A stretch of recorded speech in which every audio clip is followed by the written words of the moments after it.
Imagine you're standing on the deck of a destroyer in the middle of the Pacific. It's June 1945. The war's almost over, but nobody told the ocean that. You feel the ship roll beneath your feet and something's wrong. This isn't the usual Pacific swell. A 70-foot wall of water crashes over the bow, and you grab the nearest railing as the deck tilts past 30 degrees. Your stomach drops. The ballast tanks are screaming, trying to compensate, but they can't keep up. The fuel in the half-empty tanks is sloshing like liquid death, throwing off everything the engineers calculated. This is Typhoon Viper, and the Japanese never got close to sinking us, but the ocean was about to try. The fleet enters hell. The morning started like any other. Coffee, routine maintenance, radio chatter between ships. Then the barometer started falling like a stone. You could feel it in your bones before the instruments confirmed it. Something massive was coming. The first real wave hit at 0800 hours. Not the 70-footer that would come later, but big enough to send everything not bolted down, sliding across the deck. You watched a seasoned petty officer, a guy who'd been through Guadalcanal and Leyte Gulf, struggle just to stay upright. That's when you knew this wasn't ordinary rough weather. The ship started fighting the swells like a living thing. Each wave felt like the ocean was trying to flip you over. The hull would climb up what felt like a liquid mountain, then slam down into the trough with a bone-jarring crash that made your teeth rattle. The ballast system was working overtime, pumping water in and out of the tanks, but it was losing the battle. By 1,000 hours, the radio chatter changed. Other destroyers in the task force were reporting critical list angles. Ships were tilting so far that water was pouring through ventilation systems. The fuel situation was getting desperate. Half-empty tanks meant the fuel was free to slosh from side to side, creating a pendulum effect that made every roll worse than the last. You could smell the fear now, mixed with salt spray and diesel fumes. The ocean had turned from blue to grey to black, and the waves weren't just big anymore. They were mountains of water, 80 feet high, with foam streaming off their peaks like snow off mountain ridges. The worst part was watching it happen to other ships. Through the rain and spray, you could see destroyers across the formation, struggling with the same deadly physics. Some were listing so far that their stacks were nearly horizontal. The ocean was methodical, patient, relentless. It would roll a ship one way, then the other, each time a little further, testing the limits of what steel and engineering could handle. Your ship's ballast tanks were screaming now, the pumps working at maximum capacity. But physics doesn't care about maximum capacity. When you've got thousands of tons of fuel acting like a liquid wrecking ball inside your hull, and waves the size of office buildings slamming you every 30 seconds, something has to give. The deck tilted again, past 40 degrees this time. Everything loose became a projectile. You heard metal groaning, not the normal sounds of a ship working in heavy seas, but the deep, ominous protests of a hull being twisted beyond its design limits. And then you realised the terrible truth. This wasn't just a storm. This was the ocean trying to kill everything floating on its surface. The Japanese had submarines, torpedoes, kamikaze planes, but the Pacific itself had something worse. It had physics and time, and the absolute indifference of nature toward anything human-made that dared to challenge it. The next wave was already building on the horizon, bigger than anything you'd seen yet. When ships become coffins. That's when it happened. The wave that changed everything.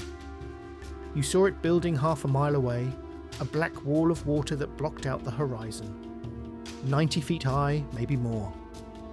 The ship started its climb, ballast tanks screaming as they tried to compensate for the impossible angle. 45 degrees, 50. The fuel in the tanks was a liquid avalanche now, crashing from port to starboard and back again.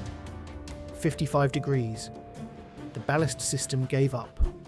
You could hear it in the sudden silence as the pumps stopped fighting physics. The ship hung there for a moment, balanced on the edge between floating and dying. Then it kept rolling. 60 degrees, 70. Past the point of no return. Everything that wasn't welded down became a weapon. Toolboxes, ammunition crates, men. You watched sailors slide across the deck like they weighed nothing, grabbing for anything solid as the ocean tried to claim them. The sound was worse than enemy fire. Metal screaming as bulkheads twisted, water roaring through ventilation systems that were never meant to be underwater, and underneath it all the deep groaning of a hull being bent beyond what any engineer had imagined. The ballast tanks weren't just failing now, they were flooding. Tons of seawater pouring into spaces that were supposed to keep the ship stable. The destroyer was becoming its own coffin, dragging itself down with the weight of the ocean it couldn't fight anymore. You went into the water when the deck reached 90 degrees. The Pacific in a typhoon isn't water, it's liquid chaos. Waves the size of buildings moving in every direction at once. You couldn't tell up from down. The life jacket kept you floating, but floating in hell isn't survival. It's just a slower way to die. The debris field stretched for miles. Pieces of ships, pieces of men's lives, all mixed together in the foam. You saw other destroyers across the task force going through the same death spiral. Ships that had survived Guadalcanal, Iwo Jima, Okinawa, being torn apart by wind and water. The worst part was knowing that entire crews were trapped below deck. Men in the engine rooms, the radio compartments, the mess halls. When a destroyer capsizes, it doesn't give you time to think. One moment you're drinking coffee, the next you're in a steel tomb filling with seawater. The ocean was indiscriminate. It didn't care about your service record or how many battles you'd survived. Hypothermia started setting in after the first hour. Your hands stopped working properly. Your thoughts got fuzzy. The waves kept coming, each one trying to push you under for good. You watched good men disappear. Not from enemy action, not in some heroic last stand, but from simple exhaustion. They'd fight the waves for hours, then just stop. The ocean would take them as casually as it had taken the ships. This was worse than any enemy fire. Bullets you could dodge, torpedoes you could outmaneuver. But you can't negotiate with physics, you can't outrun a hurricane. The Japanese had tried to sink the fleet with everything they had. But the Pacific itself was doing what years of war couldn't accomplish.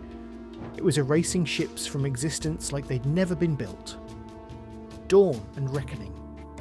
The first light came like a revelation. Not because it brought hope, but because it showed you the true scale of the devastation. Where there had been a fleet, there were gaps. Destroyers that had been there 12 hours ago were simply gone. Not damaged, not listing. Gone. The ocean had swallowed them completely, leaving nothing but oil slicks and floating debris to mark where hundreds of men had died.